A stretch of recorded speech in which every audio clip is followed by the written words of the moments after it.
నిర్మలత్వం ఉంటేగానే ఉండడే, ఆయన ఉంటేగానే నిర్మలత్వం రాదే.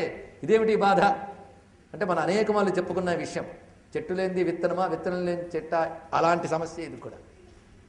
మనం నిర్మలత్వం కోసం మన ప్రయత్నం మనం చేస్తూ విష్ణువు నిరంతరం స్మరిస్తూ ఉంటే క్రమంగా నిర్మలత్వం వస్తుంది.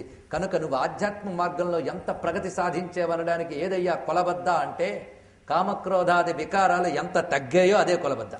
గతంలో నువ్వు యొక్క రియాక్షన్స్, ఎప్పుడు నీ యొక్క రియాక్షన్స్ రెండు తెచ్చుకుంటే నువ్వు ఆధ్యాత్మిక మార్గంలో ఎంత దాకా వచ్చావు. గతంలో నువ్వుకున్న శోకమోహాలు, తీవ్రమైన క్రోధాలు అవి ఇప్పుడున్నాయా? లేదండి, తగ్గే.